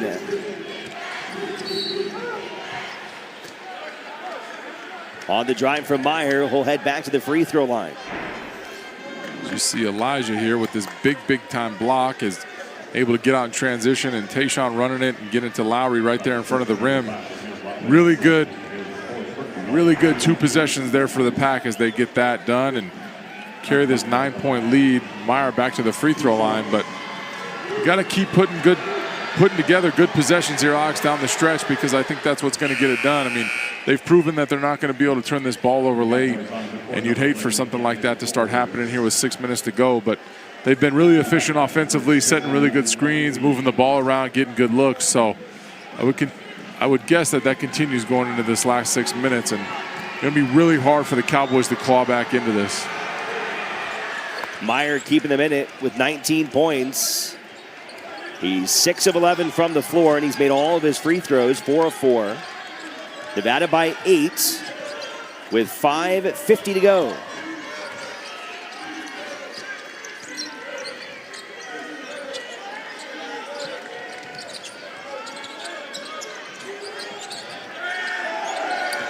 Stolen away by the Cowboys. Dennis with the finish. Once again, Wyoming clawing it right back in it. Clawing back in. I guess that's the commentator curse, right? As we're talking about turnovers. And then there's a turnover right here at half court. First one of the second half. First one.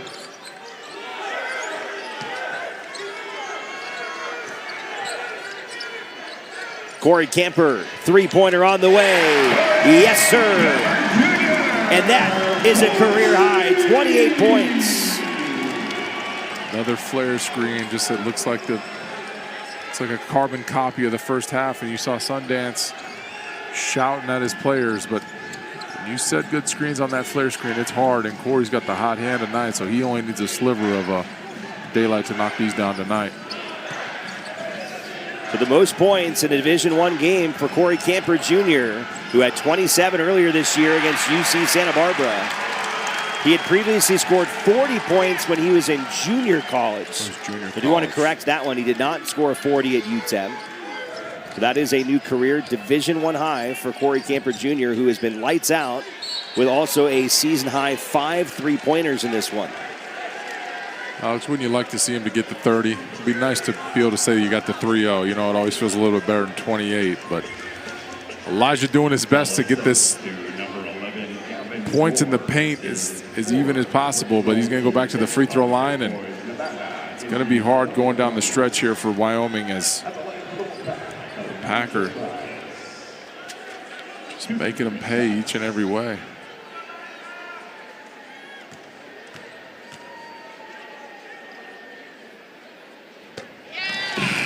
What a job he has done from the free throw line these last couple of games, Nick. Elijah Price, he's a 73% shooter on the year, but in his last couple games, 11 of 12. In this one today, he is 6 of 7. Before that, did well against Fresno State. I mean, there were games earlier this year he couldn't hit a free throw, and he has been just dialed. Been really dialed as he goes 7 of 8 there, makes 2 in a row to get the Pack up 10, but I'm telling you, Alex, I shot a lot of free throws in my day. You start making them, and that rim starts looking bigger and bigger and bigger, and then you kind of get to a rhythm as Vaughn gets another steal and a jam. Imagine timeout here coming by Sundance. No, but that rim gets bigger and bigger for Elijah, and then you kind of step up and you feel confident when you're at the free throw line, and it's getting loud in here now. I think the Pack see blood in the water. Vaughn Weems, the steal and the score. Nevada by a dozen. Wolfpack looking for a bounce-back win here tonight in Reno. And they're well on their way. 4 to go in Reno.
Blast against San Jose State on January 20th. The Wolfpack will finish things out during this 4-game slate at the Pit in New Mexico. So a couple of tough games in there, a couple of winnable games in there, but you know how crazy it is to go into the Spectrum when you have a Utah State team that is playing really, really well. I mean, that is one of the toughest environments in the country. Yes, it definitely is, Alex, but that is a place where if you enjoy those kind of hostile environments, that is a place you like to be. I remember playing the games back in the day there, and man, I love nothing more than to go in there and shut that crowd up. But that was a fun place to play, I can remember, but very hostile, like you said. Free throw is good from Naz Meyer. Has 20 points. Incredible game for the true freshman. Real bright star for the Cowboys. Let's go back down to Mike Stephenson, the third member of our team. Obviously, guys, still along. Almost 4 minutes left in this ball game. Pack trying to win back-to-back games against Wyoming for the first time since 2020. Coach Alford actually was quick to point out Tuesday night that his program here at Nevada has always had trouble with Wyoming. Nevada won its first 3 games against the Pokes in Alford's tenure, then lost 7 in a row, but has taken 2 of the last 3 and is trying to make it 2 in a row here with 3:31 to go. Ball back to Wyoming. And fans will remember among those losses some pretty frustrating ones down at the Mountain West Conference Tournament in Las Vegas against Wyoming. Wyoming's just a tough team, man. It's a gritty team. It's especially since Sundance has taken over. It's been a tough group to get past, that's for sure. Nevada by 10 with about 3.5 to play. Dennis chased off the three-point line. Walker trying to find space against Weems. Nevada pulls down the board. Been a good day on the glass for Nevada. They've out-rebounded Wyoming by 6 in this one. That is a huge stat in this one, Nick. The Cowboys were +8 in games this season. That was a top 30 mark in the country. Yeah, being +8, it was going to be something that was going to be a key for this game as it went on. And you can see as the Pack were up here 10 with 2:45 to go, that definitely played a significant role in keeping the Cowboys at bay. And now they got to find a way to continue to get these rebounds and make sure they don't give any second chance points here.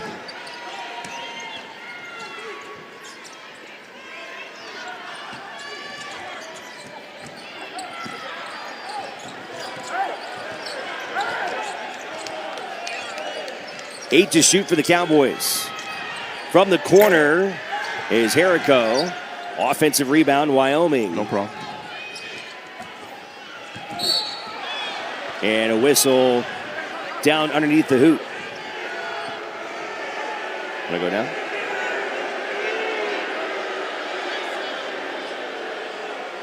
Let's check out our play of the game brought to you by your Northern Nevada Toyota dealers. How about Elijah Price? Just a monster at the rim in this second half. Price, 18 points, 13 rebounds, really took over for the Wolfpack. And that deserving of our play of the game brought to you by Toyota. With Tacoma, no trail left unchallenged.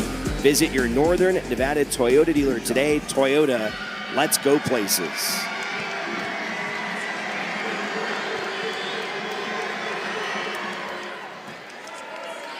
We are really seeing an evolution of the game of Elijah Price. We talked about it earlier. I mean, what we saw from him at the start of the season back in November to today is a totally different player. A totally different player, and I think that's just Coach Alford keeping his hands on him and that coaching staff getting him in places where he's comfortable. And, you know, the play of the game was just a small portion of what he was able to accomplish tonight. Like you said, sitting at 18 and 13, I mean, he's played really, really well, and it kind of just has piggybacked exactly off of what he did in that second half against San Diego State. Corey Camper Jr., a bucket away from 30. He's got 28. Vaughn Weems will go to the free throw line.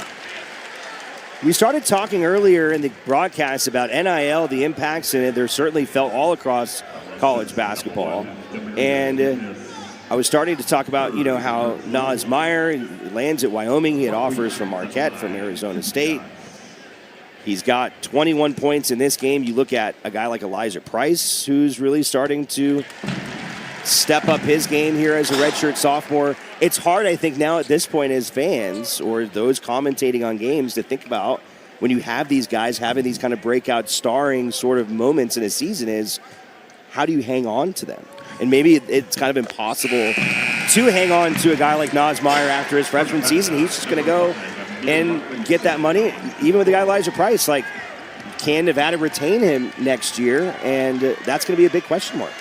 I mean, it's the sad thing about the NIL, right? There's no guardrails, there's no contracts that these kids have to sign, and that's kind of the hard part, especially being the mid-majors of Wyoming's and Nevada's, that, yeah, Nas and Elijah probably are already looking potentially if they're going to go elsewhere, as Nas makes another big-time shot. And you just wonder, if Sundance is already, making the roster knowing that Nas is not going to be there, because it's like, yeah, you can't fault some of these kids for going to chase some of that money, but one thing that I believe, Alex, is that you can't put a price on happiness. And so, like, if you're happy in a place and it works, and, a kid like Nas and a kid like Elijah, as Nas knocks down another free throw, if you're a pro and you're in a situation where you're flourishing, they're getting you the ball, you're in good sets, the coach likes you, you're getting better, then, okay, maybe you miss out on a couple dollars. And we're not talking about dollars, we're talking about a lot of dollars. But if that situation works for you to potentially get to the NBA, then I think you stay in that situation instead of chasing that next situation, because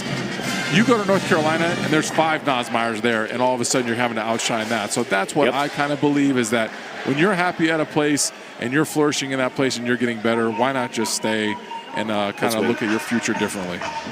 No, I think it's an interesting part of the discussion, and I think that is part of the sales pitch of coaching staffs of trying to retain guys like that. Is there's no doubt, yes, you can go get more money over here.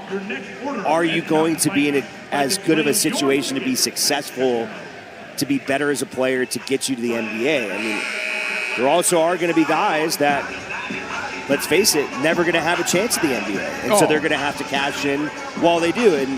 But you look at a guy like Elijah Price, and you're like, the more you look at him, you're like, that guy probably could play in the league, right? Of course, so yeah. it is just interesting, and I think it just changes the dynamics of watching college sports now. That is kind of just a lingering part of what the game is right now. It's a conundrum for these kids, and it's just not very fun as a fan when, Coach Alford has to show up with 10 new jerseys and you're a Pack fan and you have no idea who any of these guys are until it comes to 2 months in. So it's something that the NCAA needs to get solved at some point. Corey Camper gets his own rebounds and is going to save possession for Nevada. Camper again, he's 10 of 12 from the floor, a chance to get to 30 points, and he's already gotten his new career high, but yeah, there is that kind of psychological 30 is a little different than 28, isn't it? 30 is a little more fun to say 28. Trust me, when he calls his mom or he calls his dad tonight, and he's get to say that he got 3-0 instead of that 2-8. It definitely feels a little bit better. I was once there, and no commentator curse here, but yeah, if Corey can get to 30, it'll definitely feel good for him, I'm sure. Oh. Well, I never thought this existed. I really never thought this existed. But yeah, now he might get 1 point short. Welcome to broadcasting, Nick Fazekas. Sorry, Corey. Sorry.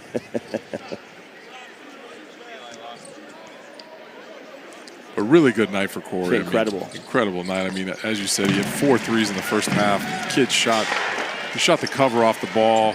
Really gave Nevada a really good chance of winning this game. And without those 29 from Corey, it's a whole different ball game. Nas Meyer, again, a pest on the other ends. Falling while shooting.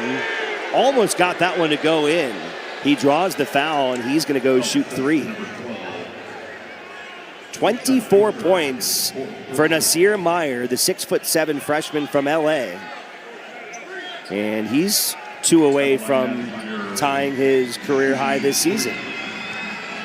Nas has played a great game. He's made a lot of big shots, as you also cursed him there. But, I mean, this kid is definitely, we talked about freshman of the year. We talked about that. But this kid plays like this the rest of the year, he's going to be talked about as, all-conference type of player. And he will definitely find his way moving up that scouting report as he goes down into the Mountain West season. But he's made some really big shots. He's been a lot of fun to watch tonight.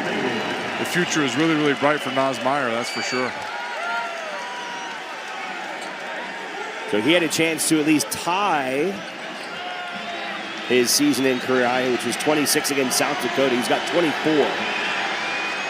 And he will make 1 of 3. And a timeout from Sundance Wicks.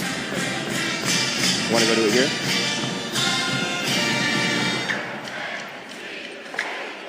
Corey Camper Jr., 29 points, 7 rebounds in this game, 5 of 7 from downtown. That is a new season high as well here with the Wolfpack.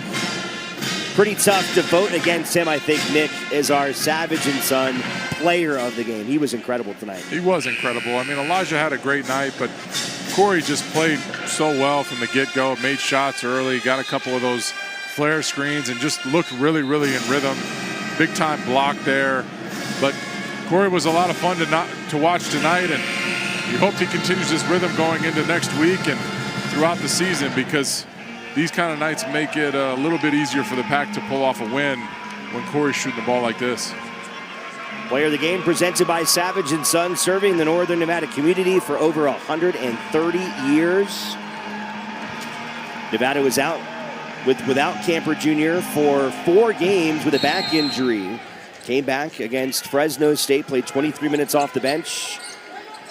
Then he played 27 minutes against San Diego State. Was not very effective in that game. He was just 4 of 11 from the floor. But an incredible performance here tonight. 10 of 13 shooting on a night where Nevada has shot a flat 60% from the floor, 30 of 50. Very nicely done for Steve Alford and company. It almost feels like we talked about, Alex, how we were talking about in the first half how Sundance was coming out with all these changing defenses. We're trying to get him out of rhythm, and somehow it maybe got him in a better rhythm. And I think that's probably something that Coach Alford, after that UC Davis, saw that teams were going to kind of do that to him. And, shooting 60%, scoring 87 points with a minute to go, I mean, that's really, really hard to beat, especially at home. I mean, the Pack just really played so well offensively tonight. Well, this new look Nevada during this 2025-2026 season, about to go to 4-1 in the Mountain West, despite 10 new players on the roster, 6 transfers, 4 freshmen. Nevada only returning 11 points per game from last year. This has been a complete program turnaround for head coach Steve Alford, as they will feed in to Elijah Price with the exclamation point. That'll do it there, Alex. Talking to Coach Alford, he really spoke highly of this group early on. As Wyoming continues to fight tooth and nail, they'll get themselves back to the free throw line. And again, it's Naz Meyer in the center of things. Coach Alford talking about this group felt like there was a real connectedness early. They went and played together in the Bahamas in July. And there was early chemistry, early unselfishness. There was a feeling that this team was going to be very deep. And we've seen that. Nevada can roll 10, 11, 12 guys and really not feel like they're concerned about who the 5 are on the floor. And that is something I don't think we've ever seen in 7 years with Coach Alford. So I think Coach and his coaching staff, they deserve a lot of credit for what they've been able to do to turn around a team that, frankly, was disappointing last year. They went out and completely revamped their roster with more speed, with more toughness, with guys that maybe they felt like would play more together. And so far, that recipe is working. It has worked, and I would imagine that Coach Alford knows better than any one of us when he's building this roster or building these rosters with this NIL format.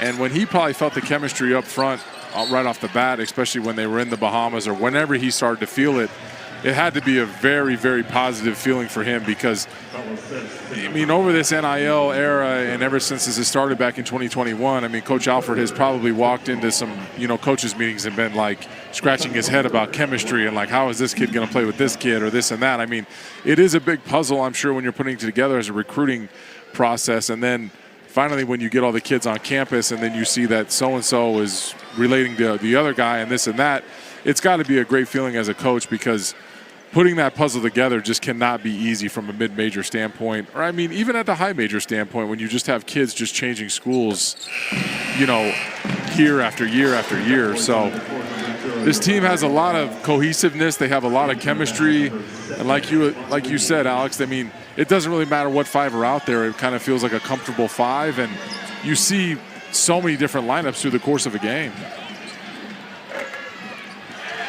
Final ticks here inside Lawlor. Wyoming going to give Corey Camper Jr. a chance at that 30 after all. Go get it, Corey. I'm not even going to talk about it. Why not? Foul him with 12.4. Corey's not going to mind. He's not going to mind. Hopefully Corey understands it's a 9-point game. This feels like 2 free throws at practice, but nonetheless, Alex, we're going to pretend we didn't say anything about it.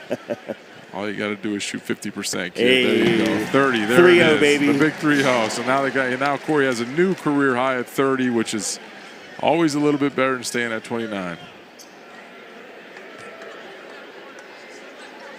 31 points for Corey Camper Jr. in what was the best night of his college career.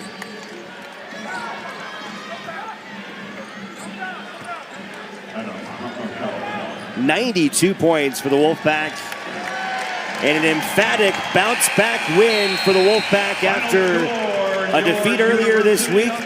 Nevada in the win column with a 92-83 win. And Steve Alford and Nevada go to 4-1 in the Mountain West Conference this season, and they improve to a record of 8-2 here in their home building. Got to give a lot of credit to Wyoming. That is a hard-nosed basketball team that really gave Nevada a lot to handle here tonight. I don't think Sundan Wicks and his crew should have anything to hang their heads about as they make their trip back to Laramie. No, I don't think so at all. I mean, they got that big win against UNLV. They had a heck of a start of the season. They've got some guys that are really playing well, and you watch Nas come out here and finish with 27. So they've got some bright things. I mean, Nevada's 8-2 here in Reno to start the season, and it's not an easy place to play. But you know, Sundance and them are probably going to need to go back and kind of go to the drawing board about defense. Nevada had a big outburst here, shooting 61% tonight and scoring 92 points. Helps when Corey gets his career high of 31 and Elijah goes out and gets you 20 and 13. But Nevada played well offensively, and you like to see this efficiency offensively, and something to build on, that's for sure. All right, let's go to Mike Stephenson. He's with our player of the game, Corey Camper Jr. Corey, what a game, really, from both sides. A lot of guys played well in this game. It was high intensity. You lead them all with 31 big ones. What did it feel like out there? It felt great just to get back to us. We've been trying to get it going after the last game against San Diego. Emphasis getting the defensive end and getting out of transition, getting stops and getting boards. It's felt like a pretty massive game for you guys, considering what's coming next week and just the trajectory of the year. What was the work like heading into this one, and how do you feel like y'all did? I think the work was. Well, I think every guy was dialed in. Coach wasn't too happy after the game. I don't think nobody was happy. So right after the game, we got work. It wasn't no break. We got right to work. Of course, this one just ended, but you know what looms next week, a trip to Utah State to take on the first place Aggies. You've played well away from home of late. What's it going to take to go there and win? Trying to get having the guard come down, rebound. Got beat the last from the guards played from points to rebounds to assists, and coach wasn't too happy about that. He made sure we knew, and each guard tried to dial in and stop that this game. I think the guys on the call were worried you might not get another chance for 30. How'd you feel when you got fouled with 12 seconds to go and you had another chance? It felt great. My guy Vaughn got the rebound, made sure I got it, so I'm gonna give him a pat on the back and tell him thank you. Get in the locker room. We'll see you in Logan. All right, appreciate you. Guys, back to you, Corey Camper. 31 big points in a big pack win. 92 they score. Thanks so much, Mike. Congratulations, Corey Camper Jr. 31 points on 10 of 13 shooting. 5 of 7 from downtown. He hit 6 of 8 from the line. He also had 7 rebounds in this game. Also, career high, 20 points for Elijah Price. Nick Fazikis, pleasure to join you on the airwaves here tonight. I appreciate it, Alex. A lot of fun to do this with you tonight, and got my first TV commentating going, so looking forward to doing more with you. 92-83, the Wolfpack victorious. They go to 4-1. They'll be in Logan on Wednesday. Good night.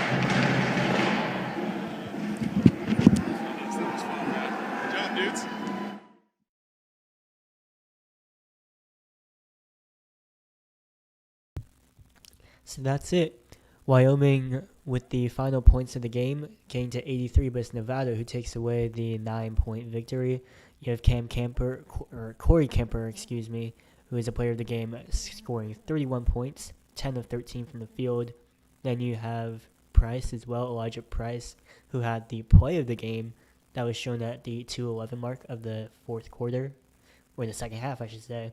He broke the 20-point threshold as well. On the Wyoming side, you have Nasir Meyer, 27 points. That is a career high for himself as well, but just simply not enough to overcome the Wolfpack. The Wolfpack went 62% from the field, 67% from three, and they hit their free throws. Wyoming did not. That was a big reason why they lost. But other than that, if you look at the box score, I mean, turnovers, fouls, like everything was pretty close. Points in the paint. It was just Wyoming just faltered down the road. So that means Nevada moves into a tie for third place. Wyoming falls down to 7th in the Mountain West standings. And this is big because in the conference tournament, the top 4 teams get byes as Nevada gets one step closer to the NCAA tournament. So that's going to wrap it up for this broadcast. Thanks for sticking by. Thanks for sticking with me. And I will say I want to show you this. This is my channel. We recently started the LCAA, which is a college football simulation league. I appreciate you checking that out as well. And I'll just show you in the description. Obviously, we are affiliated with the Creator Sports Network. Thank you, CSN, for providing this broadcast, allowing me to stream it on my channel. And if you want to join the LCAA, control a college team, make your own school, build your own brand, and head out to one of my videos and check the description and join our league. But with that being said, expect week 2 of the LCAA to drop on Friday, and that'll be it for this broadcast. Thank you for tuning in to Fuqua Sports, and have a good one.